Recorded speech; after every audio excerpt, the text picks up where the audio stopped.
Bonjour, je suis Valdy Legrand, la fondatrice de Practice. J'ai le plaisir aujourd'hui d'interviewer Cédric Chapeau.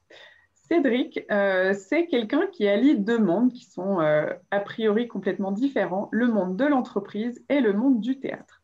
Donc son titre exact, je vais le lire, c'est comédien formateur en entreprise et il utilise les techniques d'improvisation théâtrale dans un objectif de développement professionnel. Bonjour Cédric. Bonjour Valdy, comme c'est bien dit. Merci. Bien. Est-ce que tu pourrais nous parler un tout petit peu de toi, ton parcours en deux mots? Mais un parcours, c'est un double parcours en entreprise d'un côté et sur des scènes de théâtre de l'autre. Et ce parcours-là, c'est comment finalement concilier les deux et ces mondes-là ne sont pas si différents que ça. Et on improvise dans la vie, on improvise sur des scènes, on improvise en entreprise. Donc c'est naturellement, après avoir fait quelques années, une quinzaine d'années en tant qu'informaticien et puis manager, que j'ai mixé l'ensemble de mes activités pour pouvoir apporter les techniques de l'improvisation théâtrale au service du développement des compétences relationnelles en entreprise. Tu parles d'improvisation théâtrale. Est-ce que tu peux nous expliquer un peu plus ce que c'est et est-ce que ça s'applique aux entreprises? Alors, il y a l'improvisation théâtrale artistique et certains ont déjà entendu parler, certains ont déjà vu des spectacles.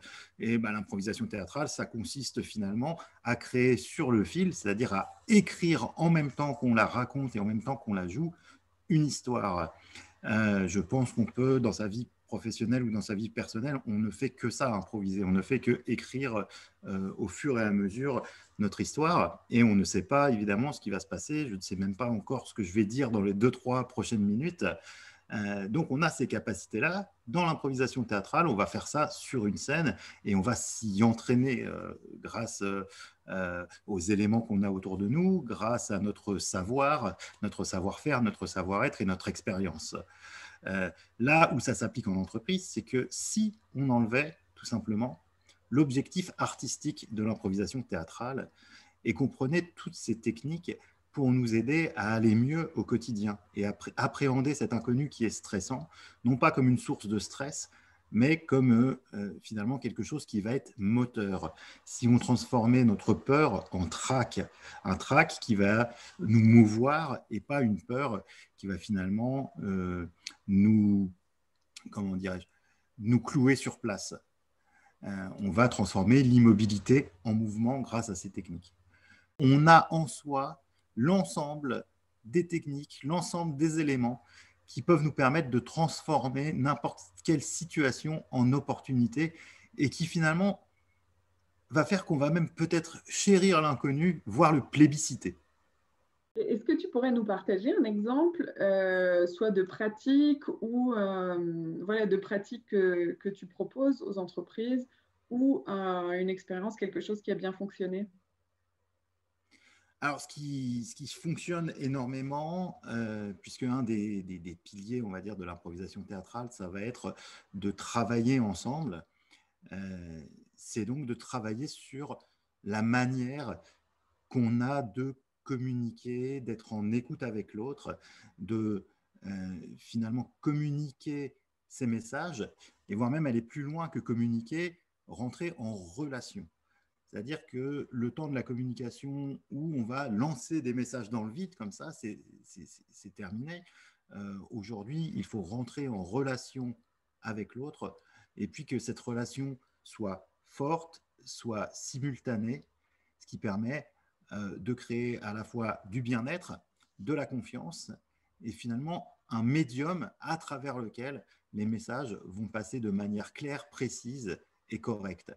Si vous voyez ça sur une scène, des improvisateurs et des improvisatrices doivent évidemment poser des éléments d'une histoire et que ces éléments soient compris par tous les autres camarades.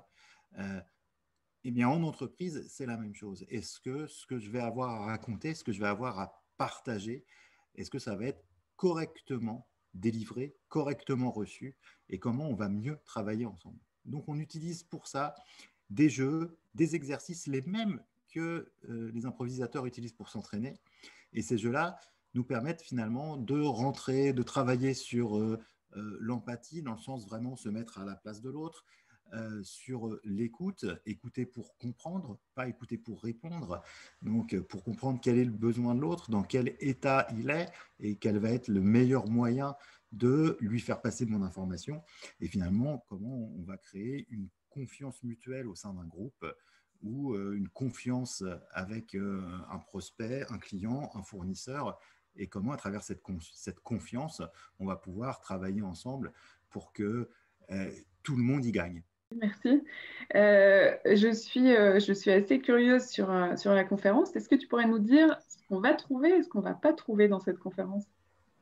Alors, ce qu'on va trouver dans cette conférence, on va trouver tous les parallèles qu'il peut y avoir entre l'improvisation théâtrale et le monde de l'entreprise, le monde de l'entrepreneuriat.